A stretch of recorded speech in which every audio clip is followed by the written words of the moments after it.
मला वाटतं त्या एकत्रित नृत्याचा मी 2024ला शिकार झालेलो आहे। आता त्या प्राप्त परिस्थितीवर मार्ग कसा काढायचा याच्या प्रयत्नात आहे। राजकीय क्षेत्रामध्ये देखील ते विभक्त नृत्य करत नाही आहे, ते एकत्रितच नृत्य करतात। मला वाटतं की त्यांच्या एक कौटुंबिक लग्नामध्ये त्यांनी एकत्रितरित्या नृत्य केलेलं आहे आणि ते नृत्य निश्चित स्वरूपामध्ये त्यांच्या कुटुंबामधील लग्नामध्ये केलेलं आहे। परंतु राजकीय क्षेत्रामध्ये देखील ते विभक्त नृत्य करत नाही आहे, ते एकत्रितच नृत्य करतात। हे अनेक वेळा सिद्ध झालेलं आहे। त्याच्यामुळं लग्नामध्ये एकत्रित नृत्य केलं ही काही मोठी गोष्ट नाही। त्यामुळे ते एकत्रितच राजकीय देखील नृत्य म्हणजे परफॉर्म करतात आणि आता मला वाटतं लग्नामध्ये देखील एकत्रित परफॉर्म केला साहेब, हा तुम्हाला धोका नाही आहे का? ज्या पद्धतीने तुम्ही निवडणूक प्रामाणिकपणे लढवली भाजपकडनं, तरी भाजप महायुतीचे महत्त्वाचे नेते तुमच्या पाठीशी धर्म। मला वाटतं त्या एकत्रित नृत्याचा मी 2024ला शिकार झालेलो आहे। आता त्या प्राप्त परिस्थितीवर मार्ग कसा काढायचा याच्या प्रयत्नात आहे मी। सर, मला वाटतं माझ्या वाक्यामध्ये आपल्याला उत्तर मिळालेलं आहे आणि मला वाटतं ते नृत्य एकत्रित करतात, राजकारण देखील एकत्रित करतात आणि त्या एकत्रित परफॉर्मचा मी 2024ला शिकार झालेलो आहे। अनेक वेळा त्यांनीच या संदर्भामध्ये स्पष्टोक्ती दिलेली आहे। मी याच्यातून या एकत्रित नृत्याला भविष्य काळामध्ये शिकार होणार नाही याची मी आता काळजी घेतो आहे। बघूया पुढे काय होतंय ते। पण हे एकत्रित नृत्य ओळखायला तुमचे पक्ष श्रेष्ठी कमी पडलेत का?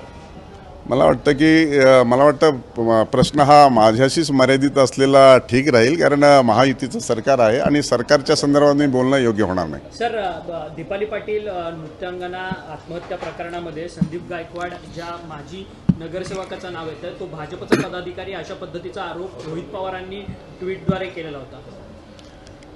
या संदर्भामध्ये आमदार रोहित पवार यांनी जे वक्तव्य केलं, एक कल्याण येथे मूळ रहिवासी असलेली व्यक्ती काही कारणास्तव ती जामखेडला रहिवासी झाली आणि साई लॉजमध्ये तिचा जो संशयात्मक मृत्यू झाला आणि तो मृत्यू कोणाच्या कशाच्या कारणामुळे झाला त्या संदर्भामध्ये पोलीस सखोल चौकशी करतायत। संशयित आरोपीला अटक केलेली आहे।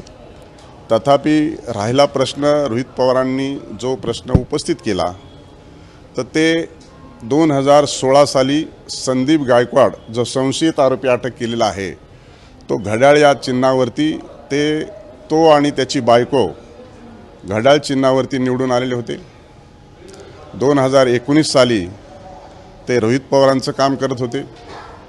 2024 साली ते राष्ट्रवादी काँग्रेस अजित पवार गटातून घड्याळ पक्षातून तुतारी पक्षामध्ये त्यांनी प्रवेश केला आदरणीय शरद पवार साहेबांच्या उपस्थितीमध्ये आणि आज तागायत त्याला पक्षातून काढण्यात आलेलं नाही।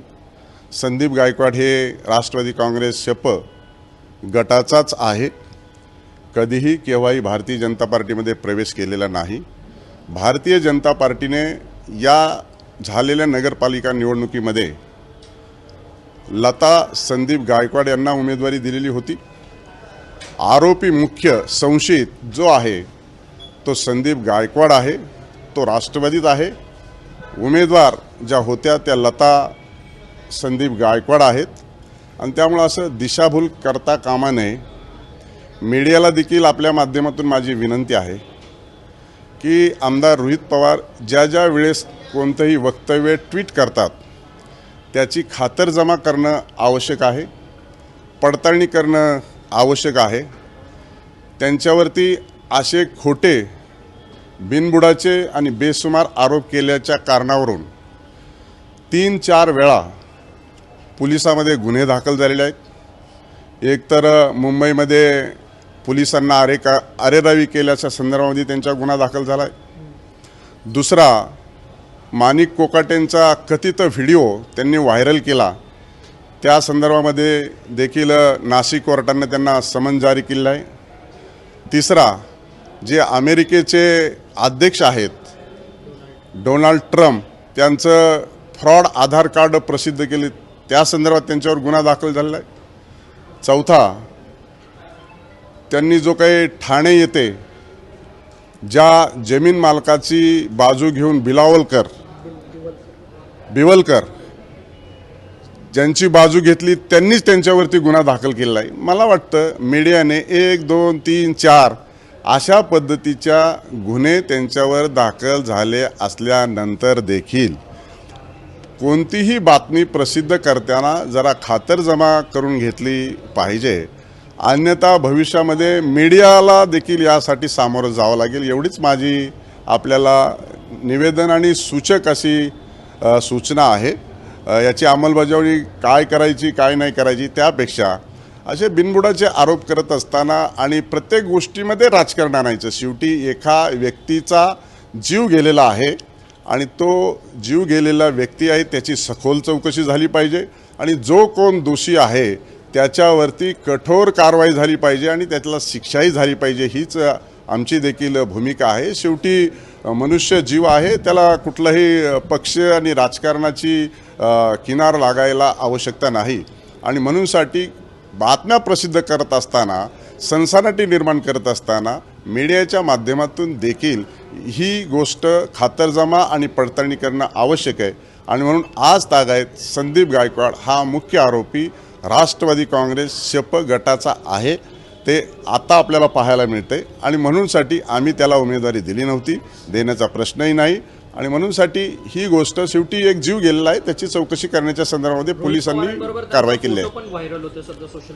मला वाटतं आमदार रोहित पवारांच्या बरोबर त्यांचा फोटो देखील आहे. त्याचबरोबर आदरणीय पवारसाहेब देखील व्यासपीठावर असताना त्यांना प्रवेश दिलेला आहे, त्याला त्यांच्या मिसेसला तो देखील फोटो प्रसिद्ध होतो आहे. आणि म्हणून अशा प्रकारची सनसनाटी आणि खोट्या बातम्या प्रसिद्ध करून त्याच्यातून काही प्राप्त होत नाही असं माझं मत आहे. परंतु कोणाला काय करायचं हा ज्याचा त्याचा वैयक्तिक प्रश्न आहे. परंतु मीडियाला मी एवढंच सांगू इच्छितो की खोट्या बातम्या प्रसिद्ध करून त्याच्यातून काही मिळत नाही आणि खोट्या बातम्या प्रसिद्ध करू नये. आणि म्हणून संपूर्ण महाराष्ट्रातल्या घटनेवर एखादा व्यक्ती जर बोलत असेल तर तो बोलणारा व्यक्ती नेमका कोण आहे.